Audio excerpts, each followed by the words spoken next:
kill a trend in hip hop, and I'm going to use my example just to like let you know, like what's something in hip hop that you're fucking done with? Mine is I don't want to hear any fucking gangster rappers laugh at the open of their song anymore. Like I'm done hearing the and then they talk about murdering and shit like that.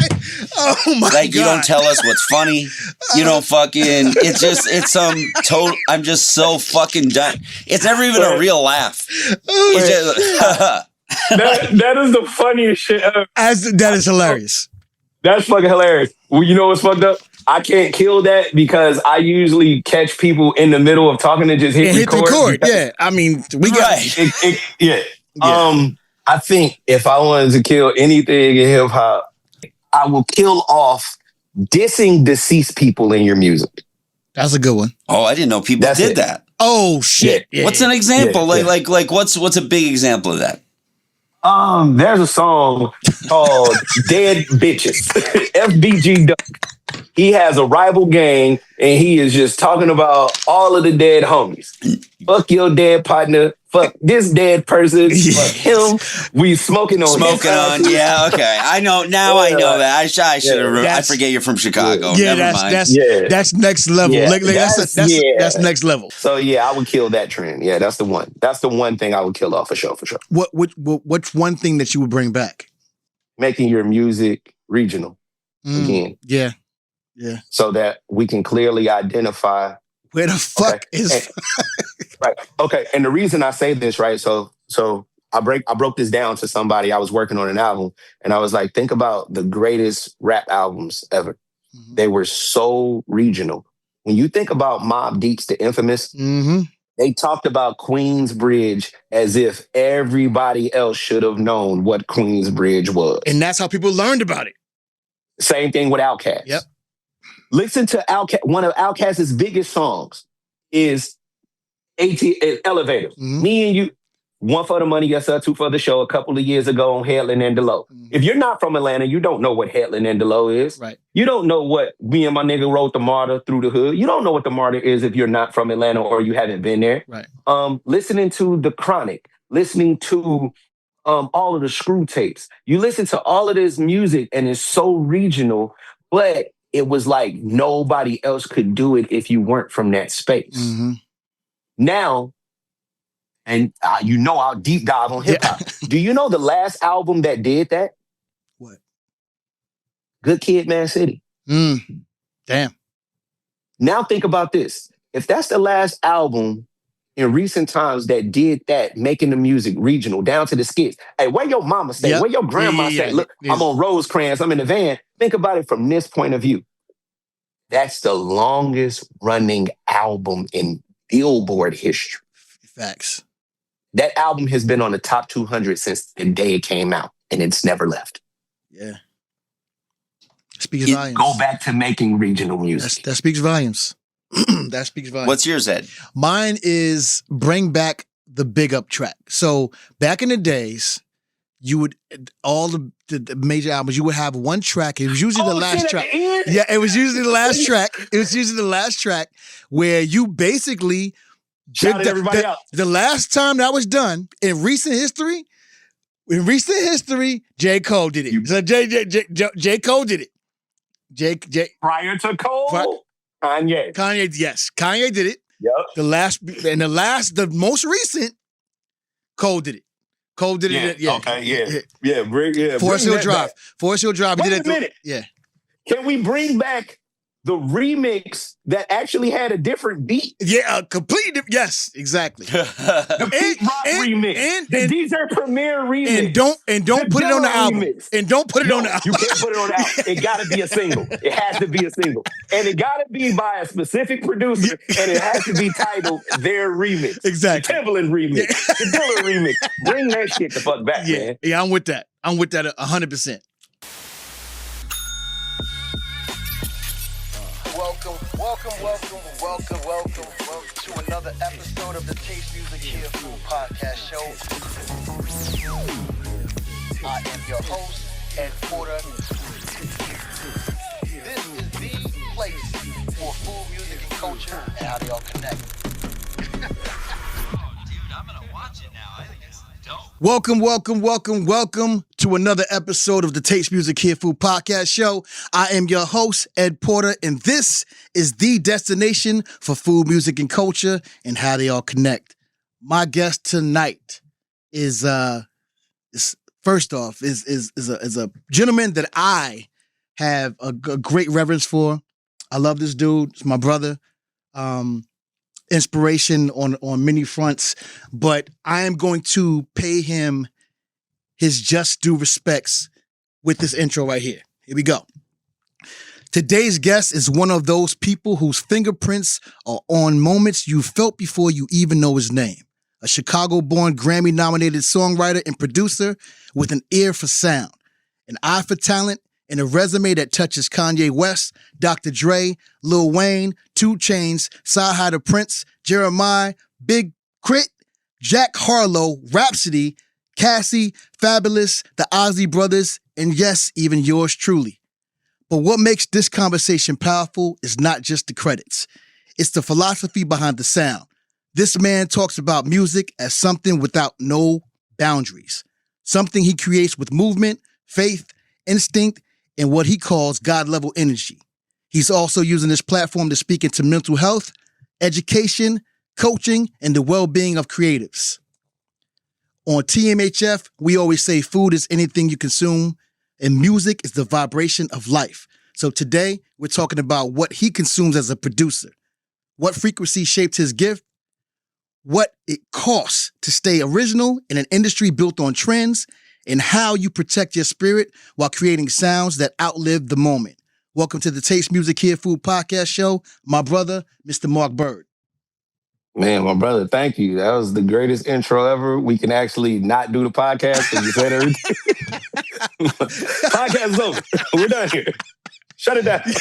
Greatest It's intro. good. Right, it's a wrap. Grand opening, grand close. Absolutely, bro. Absolutely, man. Thank you for being here. This is dope, man. I'm gonna thank you for doing this, and we talked about this for a minute. You're supposed to do last year's, but you here now. First, before we even go any further, what you got on your feet, bro? Today is a very light day. Asics. Okay. 11:30. The green and gray joints. Okay. All right. Okay. You feel me? Just something a little light today. I went light today. Yeah, you know what I'm saying. I ain't been really. I don't know if you can see that. I got a little sip stream, just a little Puma MCM collab. All right. So let me let everybody in on what we talking about. So me and this cat got an unwritten, unspoken thing where it has been going on for like 4 or 5 years where we try to catch each other with the same shoes that we've seen them on before. It has not happened to date. I have not catch this cat with with the same shoes that I've seen him on, and vice versa. So yeah, that's our thing. And this shoes is actually how that's how we met, really, for real. Yeah. We was at a Grammy party at Austin at South by Southwest, and I seen this cat from across the crowd. He had this denim jacket. I was like, that's a fly ass fucking jacket. It was, oh, like I gotta know this cat. And unbeknownst to me, my boy Charles knew him already. So yeah, we got to talking, and I had them M&D, I had them limited edition NMDs, them Pharrell, the human race. The human race joints. I never forget that. I was like, because that was the only shoe I think I'd never got a pair of human race joints. So I was just like, all right. Yeah. All right, I see you. Yeah. And I had on the Atmos Air Max 90. Yeah. Yes, sir. Yes, sir. There's something to be said for the gear and everything. So that's how we connected. But man, let's jump right in, man. Your story starts in Chicago, right? Yeah. Yeah. And used to take, your uncle used to take you to the studio. You remember we talked about this. We was, I think, 8 or 9. Yeah, Instead of just really asking you how you started, I'd rather ask, what did the studio smell, feel, and sound like to the little version of yourself before you had the language to understand what music was? It was crazy because the studio was in the basement of a club. Oh, story behind the story. So, yeah. So how this works is a guy, he owned this club, and there's a house club called The Factory. Okay. He used to play house music all the time. So he had this really nice studio in the basement, and he would let my uncle work there because my uncle would produce records for him. So I would go, and it would be like a Saturday afternoon. My uncle would take me, but we're there till like 1, 2 in the morning. I'm a kid. I hated it because I'm like, bro, I want to ride my bike. I don't want to be here. Right. But I definitely remember like just seeing all of this equipment, and I'm just like watching people navigate this and knowing how to use it. And that was intriguing. But I think the one thing about that particular studio that always stuck out is going to the bathroom. I got to like go to the little stairwell. So I would walk up the stairs and look on the dance floor and just see like everybody dancing. And I'm just like, yeah, I can't wait to turn old enough to go to the club. Yeah, that's dope. And then I went to the club and I hated it. So. Exactly. Fast forward. Yeah. Can't catch me dead in the club. That's crazy. So you started out rapping. Yeah. You started out rapping. Yeah. And looking back, looking back on your starting as a rapper and the frustrations with that, was that your first like producer instinct because of the frustrations of dealing with all of the idiosyncrasies of being a rapper, specifically dealing with production and producers back then? Kinda, yeah. So like, it was this one guy that when I really started to rap, it was this one dude that was doing everybody's beats. And a friend of my uncle, and I was also working at this spot as I was definitely not supposed to be working there because I was not old enough, but I was. So the dude takes me to the guy's crib one night. And so I'm like, yo, you know such and such and such and such because they told me about you. And he's like, yeah. So that was my first time. What was crazy is now that I can, put it into words, that was my first time ever hearing a producer that wasn't known that had their own sound. So I was intrigued by that. And I knew that if I wanted to compete in that space, my music had to sound like that. So my first couple of things was to go to him and get beats from him. Gotcha. His name is Buck, by the way. Shout out to Buck. And so eventually I'm like, okay, you are more Southern based, which means you're playing these instruments. You bringing in guitar players and bass players. You don't sample much. I love samples. Right. So he actually showed me how to sample into the MP. And instead of me paying him for beats, I would just pay him to use his equipment. There you go. And that's when I'm like, all right, I'm going to just start making the stuff that I want us to rap to. Okay. And that's kind of how like the production for real started. Dope. What did Chicago teach your ear that no studio, plug-in, or placement ever could? Emotion. A lot of people liken Chicago to soul because when you hear like a Common or a Kanye, you think soul.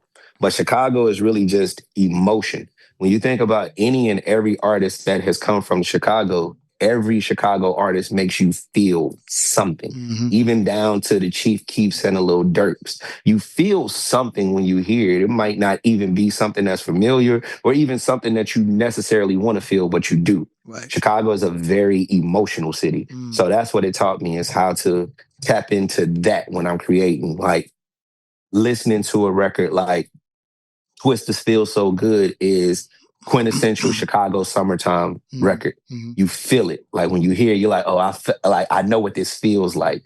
When you listen to Do or Die's Po Pimple, I know what this feels like. When you listen to Lupe's Kick Push, oh, I know this feeling. You listen to Common, The Corner, I know this feeling. You listen to anything, you know that feeling. You listen to any Dave Hollister, you know that feeling. Carl Thomas, you know that feeling. It all goes to emotion. Yeah, and that's real. That's real. Okay. All right, let's go into. We're gonna jump into a segment we call Cold Truths.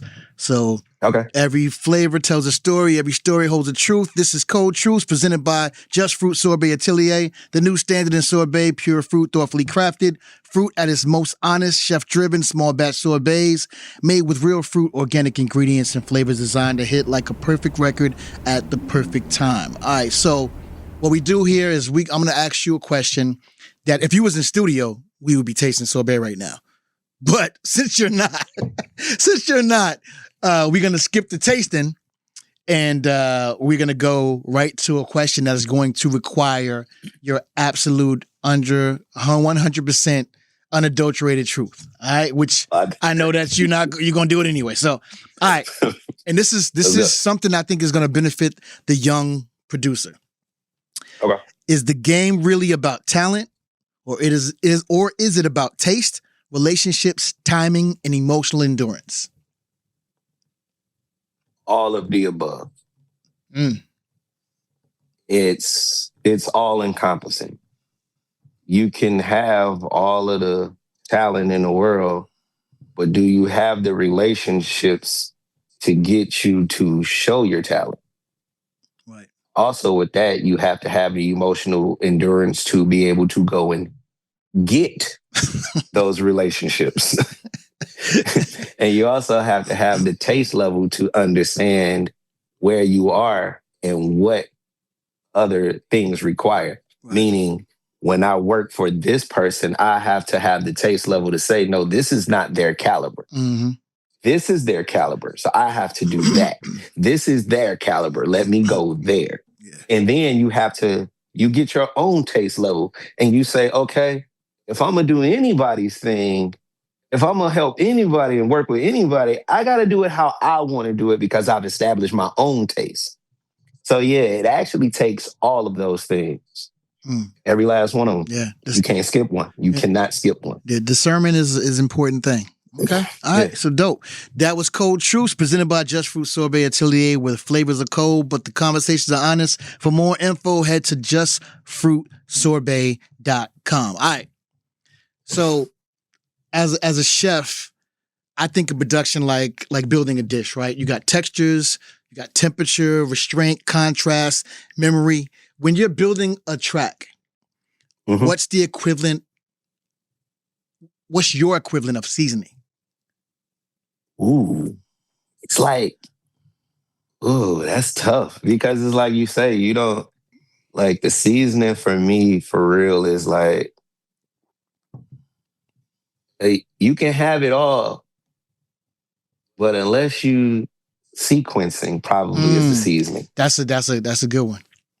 Because you can have it all right there, right? Yeah, you got your steak, you got your veggies, you got all of this. Right. You know how to cook it, but if you cannot season it properly, it won't taste good. Yep. That's the same thing with a record. You can have all of this stuff. You can have your strings, you can have your guitars, you can have your vocals, you can have all of this. But unless you know how to sequence this thing, it's not gonna be a great record. Yeah, that's facts. It'll be solid, it'll be cool. Yeah, that's but facts. That little bit of nuance that, all right, let me drop the beat here. Let me put this sound here. Yo, you should stop rapping right here and let's do this here. Okay, let's change the beat at this point. That's the seasoning. That's what makes it that much greater.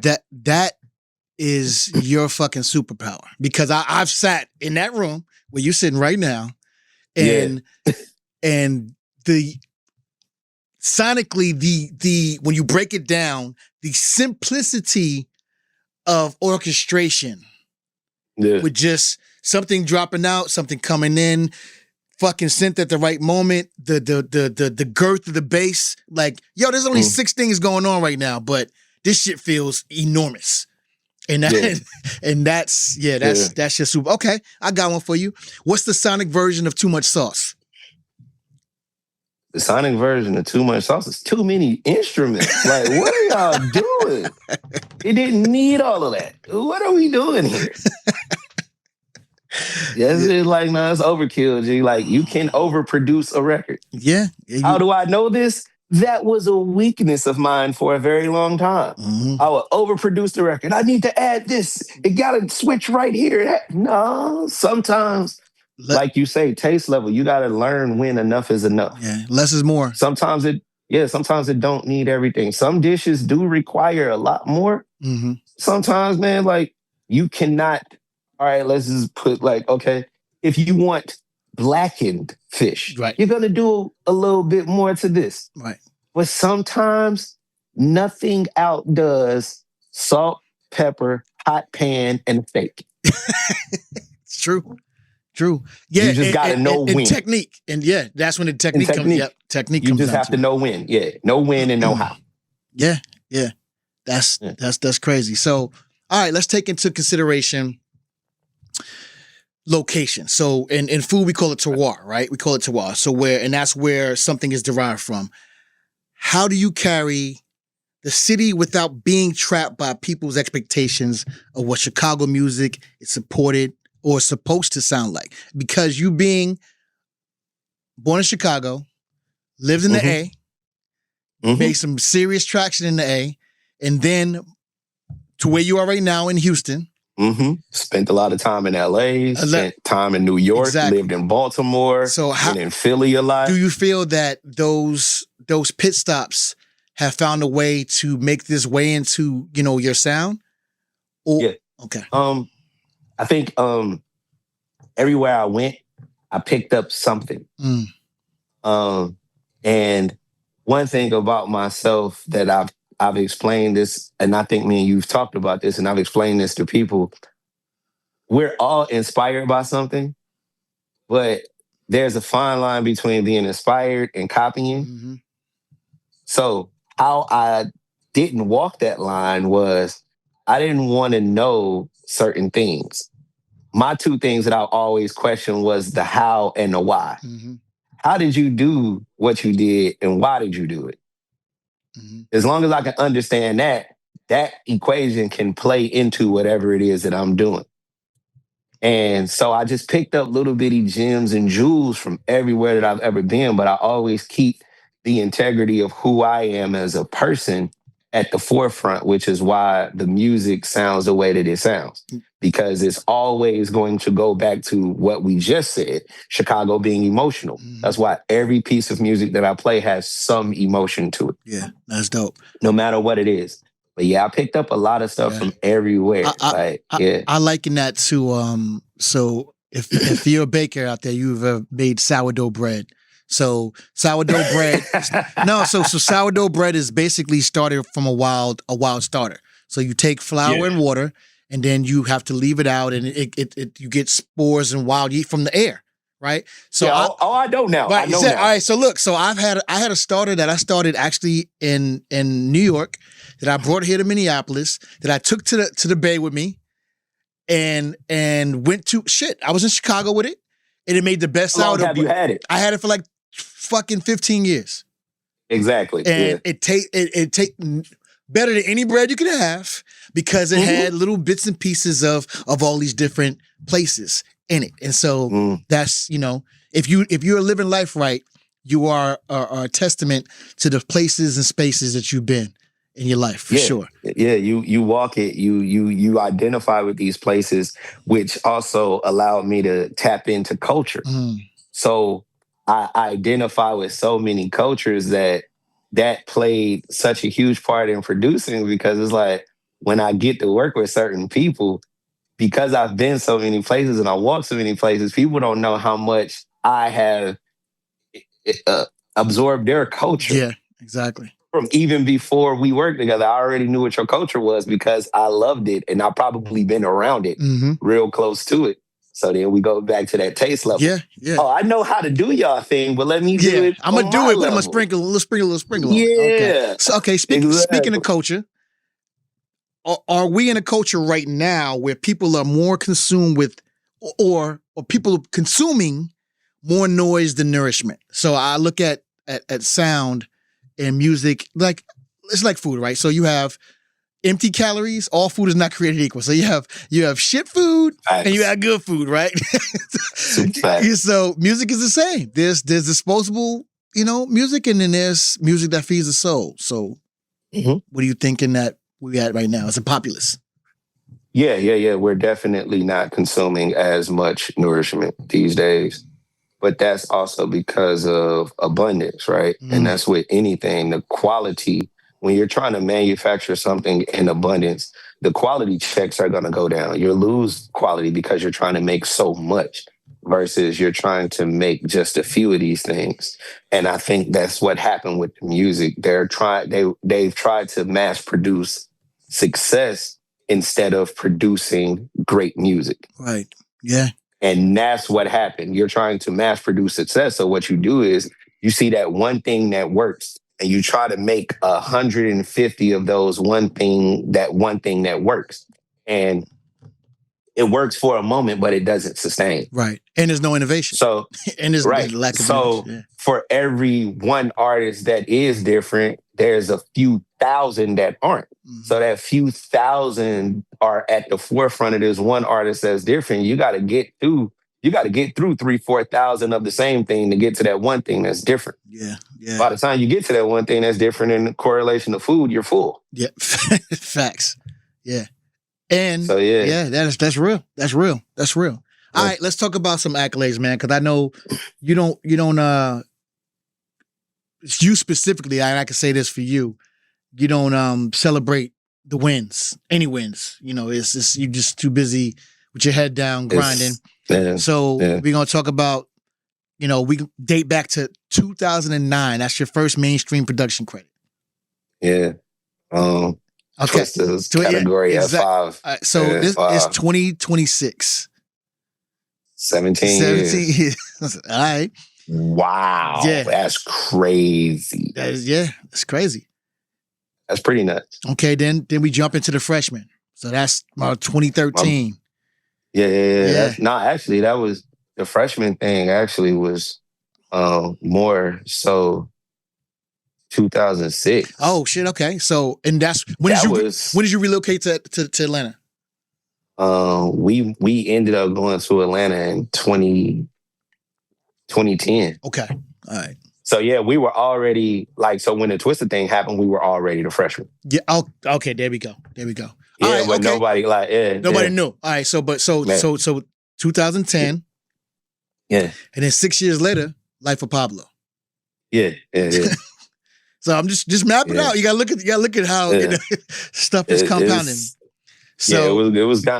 It was kind of crazy, but it was a lot of process. It's a lot of process in between. Oh yeah, there's a lot. A lot of stuff. Yeah, like with the Atlanta thing, it was like a 2.5 year period of nothing. Yeah, because we were trying to figure it out. Right.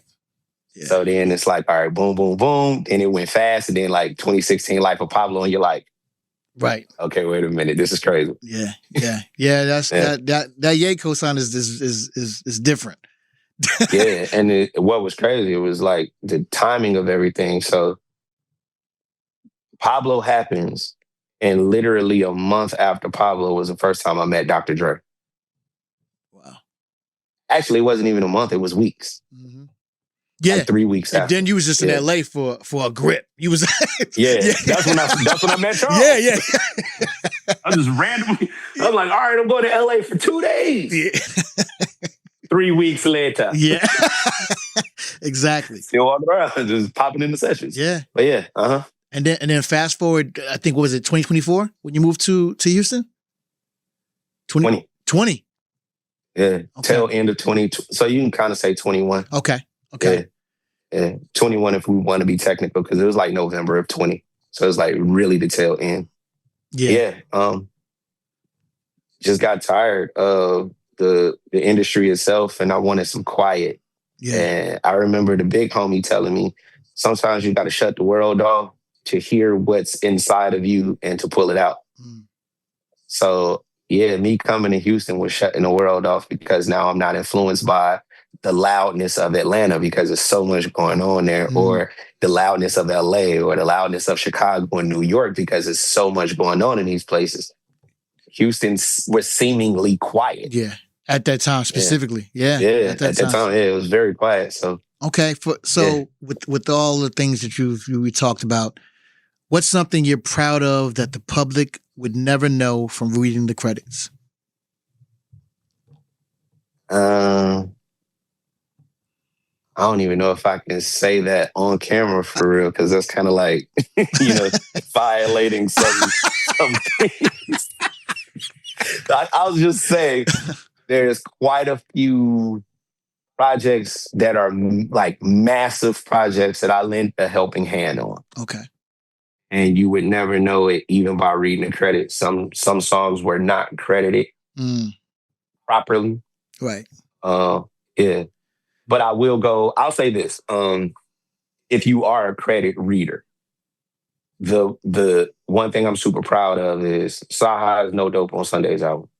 Facts. The whole thing. Because, if you look at that album, every song. Yeah. Because I actually I executive produced that album. But that's one of the things you would never know if you read the credits because it's not listed in the credit that I executive produced that album. But yeah, like that project was like out of the 16 records, 10 were me and 11 and the other 5 or 6 co-produced. Yeah. Or co-wrote, like help sequence, lay out the joint. So yeah, executive producing No Dope on Sundays, like going from every step. Like I was there from the inception of the project to the very end. It was so intense. Saha didn't even talk to the label anymore. It was me talking to the label. I'm the one that did all of the splits. I actually went back and forth with the folks about clearing the samples. The craziest thing is the working title was not No Dope on Sundays. It was a whole other title. How'd you land on that? No Dope. We both kind of like had the same principles from growing up like in the street. And No Dope on Sundays was just a thing that we lived by. What's crazy is we actually came up with the title while on the Pablo tour in New York. Yeah, we were in New York, and that's where the No Dope on Sundays title came from. It's dope. Okay. Yeah. Mental health is a part of your public advocacy. You have been, very vocal about spreading and normalizing the fact of speaking about it and all of it. What are creatives silently carrying that society doesn't make room for? Man, to be honest, and this is just honestly speaking, I feel like creatives are some of the most troubled people in the world, which is why a lot of us create, because it's an outlet. A lot of creatives you'll talk to when you ask them why, and it's like an outlet. Some people draw, some people write poetry, some people play guitar. It's to take you away from what's going on in life. So creatives are really carrying way more than people know. They probably look at us and think, oh, y'all are just these really super genius kids. No, this is my coping mechanism. Exactly. If I didn't do this, I can't tell you what I would have done. Right. Yeah. Hey, I wouldn't be sane if I didn't do this. Creatives carry so much. And I mean, when you think about, and again, you know how I am and we know each other. I'm one of those, I study the greatest people. Right. When you look at the greatest of all time, you look at their lives and realize how troubled these people were. Look at what Donny Hathaway was carrying. Exactly. Donny Hathaway was schizophrenic. This man was schizophrenic making all of this. Yeah. Marvin Gaye was going through the most tumultuous stuff. If people haven't seen the Michael movie, go watch that movie and see what Mike was actually dealing with. He was a kid himself, right? Who wasn't allowed to be a kid. Do you realize how troubling that is, that ever since the age of 6, everybody has seen you as an opportunity? Yeah. You can't be normal. That's real. Yeah. That's real. And I was just having this conversation, and now that you're saying it, the really super uber talented people, every last one of them. Yeah, something is. Then it's the people that find a way to turn the pain into a voice to redistribute it some way. So Richard Pryor made fun of himself. And exactly. that's exactly. So like, with Marvin Gaye, he was the epitome of art imitates life. He put everything in the music. Yeah. His divorce in the music. His issues with other women in the music. Let's talk about his drug addiction in the music. Listen, let's talk about that. So nobody knows. Most people don't know. One of their most favorite songs on the planet is about drugs. Flying high. I just put some people on to that. And I'm like, yo, listen to that. He's talking about his addiction. They like, what? Yeah. I'm like, but it's beautiful. Yeah. It is one of the most beautiful songs ever. But when you actually listen to it, and that man is telling you, I am so stupid-minded, but I lose myself when I can't find it. I know that I shouldn't be doing this, but this is how it makes me feel. Listen to them lyrics again, and you're going to be like, oh, that is insane. Yeah. So a lot of us creatives carry the most, and I'll go so far as to say, like, most of the things that people have found out about me in my life happened in the music. Even with my own family, there were some things that I went through in my past, and until I decided to say it on a record, nobody knew. Yeah. That was my outlet. Yeah, no, that's dope. That's the honest thing. Okay, let's just carry that on. When did you realize that success does not automatically mean peace? I don't think I believe that. So no, I don't believe that because I believe that like you hear this statement, but I don't think people really internalize it. Success is what you make it. True. The fact that I've been able to do the things that I've done, I'm happy with my life. Am I successful? To me, yeah. I'm nowhere near what I used to be. I turned my entire life around using the gift that I was given. Yeah. Yeah. I don't know too many people from my exact same position. You can take 1 million of kids from my exact same position that have touched the things that I've touched. Yes, I'm successful. 100%. And I'm happy. And I'm at peace with it. Right. Hey, that's what I think. Like one day when I think it was like one day I just realized like, I don't need all the things that everybody else thinks I need to be successful as long as I'm happy. Right. Yeah. And that was it. That's the key point because people specifically with social media right now. So like everybody's skewed vision of what success looks like. Here's the other thing I think as far as being a creative, success is taking something from a thought to something tangible. There are 99% of other people will never ever get to that point. To ever, right. whether it was a commercial success, if you have an album, you did it. There are millions of people who will never be able to say that. Try it. Yeah, they won't even try it. Exactly. And like I told you, my grandmother used to always say, man, is that the richest place on the planet is a cemetery, because a lot of people die with their fucking dreams, bro. You know. Yo, and that's Q-Tip talked about Dilla, and Dilla's whole philosophy was die empty. That's why we're still getting J Dilla beats to this day, because he just made stuff and gave it out. He just gave it out, and so that became a thing. Like, I'm gonna just do it. Yeah. What? The only thing, I only failed if I didn't try it. Facts. Okay. Yeah. God level. Yeah. What does that mean beyond music? What's crazy is it actually started beyond music. It kind of became the way that I viewed music later. But God level is actually just a frame of mind. Like the tagline says, the gods don't live like slaves. Meaning, have you ever seen a god enslaved? No. That means you cannot hold me down regardless of what. Right. I just don't live by those means. I don't believe in impossible. I don't believe in certain things. I don't subscribe to certain things. And I'll never let somebody else tell me what I can and can't do. Yeah.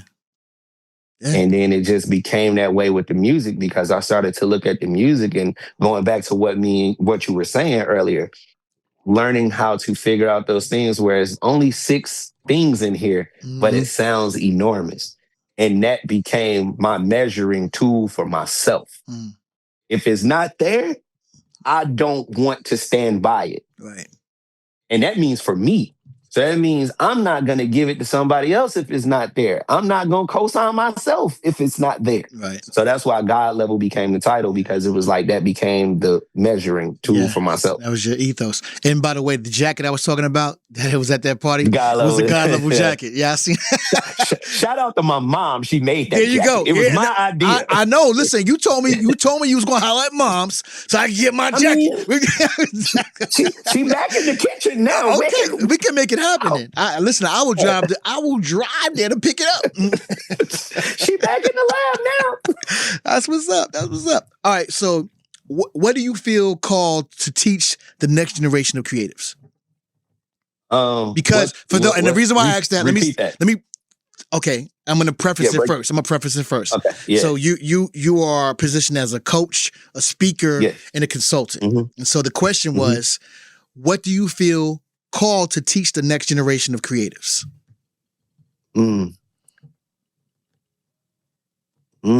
Great question. So are you in turn asking me, what do I feel like I have to teach them? What do you feel that you are ordained to teach them? Because there's a difference between what you think they should know and what you feel they should know. Just from the way that I've been placed around other creatives and where every conversation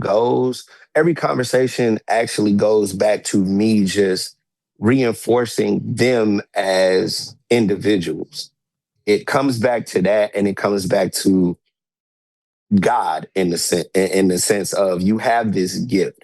God gave you this gift, use it. But I reinforce them as individuals because I feel like with a lot of us creatives, and it happened to me, we get in this place of supply and demand where you just do what you feel like works, but it's not who you are. Mm-hmm. And that is what is making the art suffer all the way around. Everybody is just doing what they think works instead of creating from a very organic place. There are more people in the world like you than you think there are. But if you do not create the art for them to attach to, what are they going to do? This is like if you put 30 people in a room, right? Mm-hmm. And all 30 of us suffer from depression and nobody says anything. But if that one person walks in the room and goes, "Hey guys, I got depression," whole room is like, "Oh, me too." Yep, going off now like popcorn. We can have Now we can have the conversation. Not only can we have the conversation, now you have a support group. It's the same thing with art. We put that art out there from that very true place of who we are, because there's so many people that are dealing with the same exact things that you choose to put out there in your art. Facts. Yeah. And now you bring a whole world to you. Now you create a whole, like me and Dante, for instance, we create from that honest place where it's just like, okay, you went through this, talk about it. Right. Because what you don't realize is there's a million people that's going through it right now. Right. Give them something to attach to. When our moms and our dads and our grandmothers, and when they listened to music, it was music that was either to change their mood or that identified with the mood that they were in.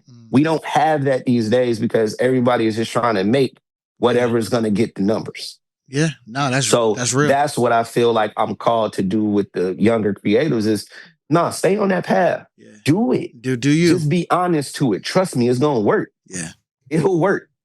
The one thing you got to stay true to it. The one thing I would say that the internet has, Michael J. Fox's internet has shown me, with social media, is that there's an audience for anything.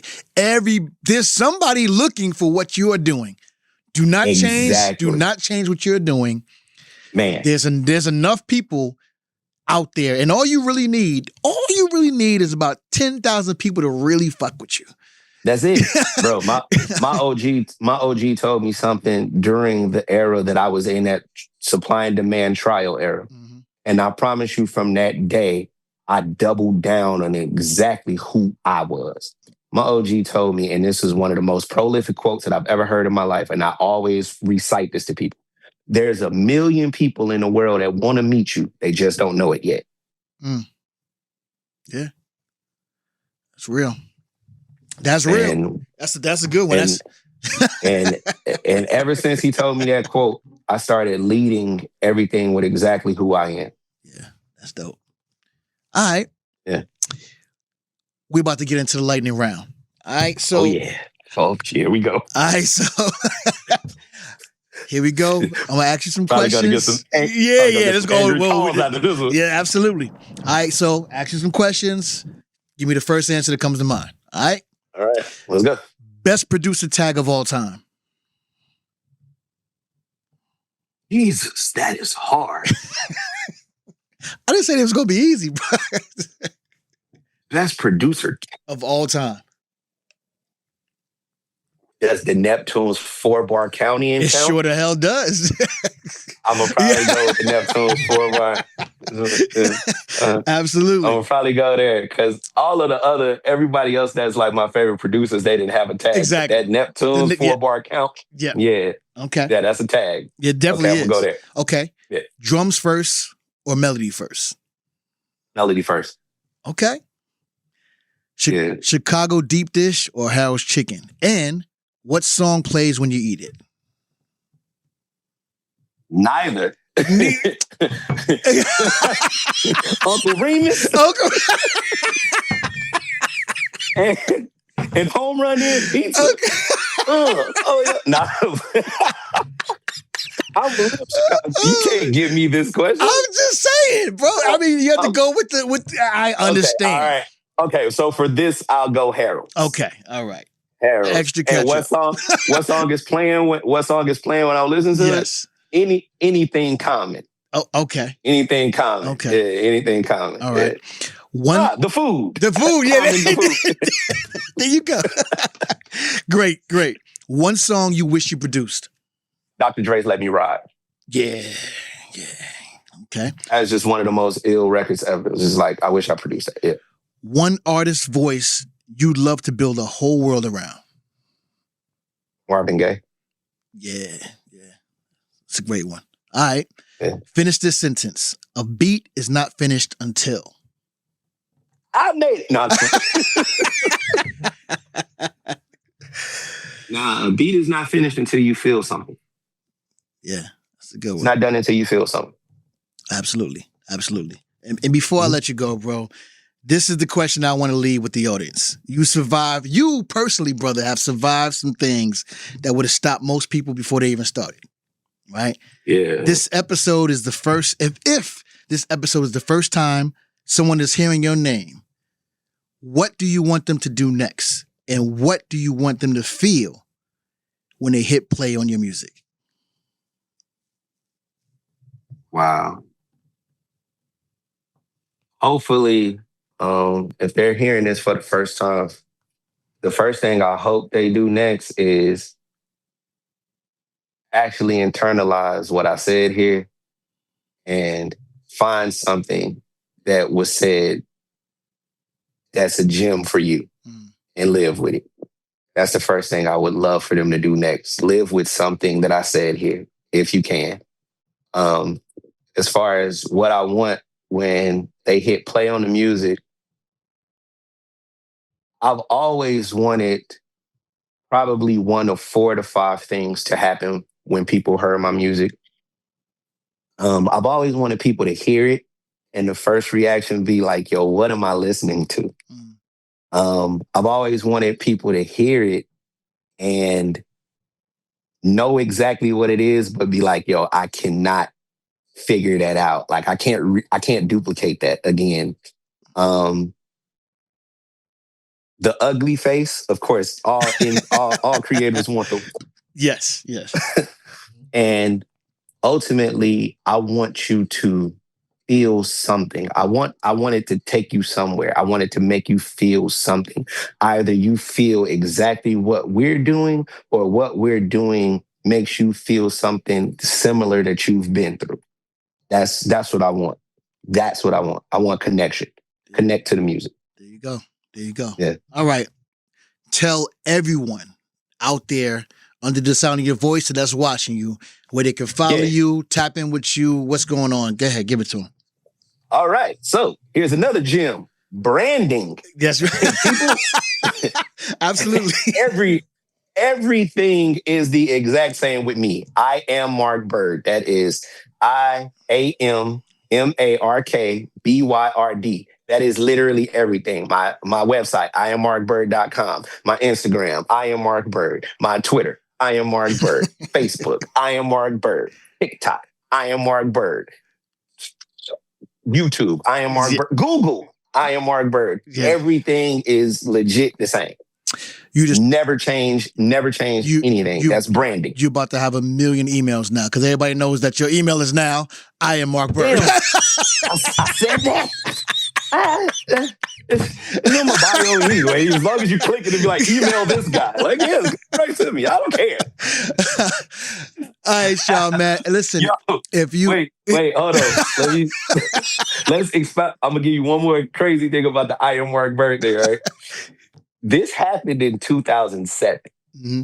Damn. Before we really had social media handles, because we weren't really social media.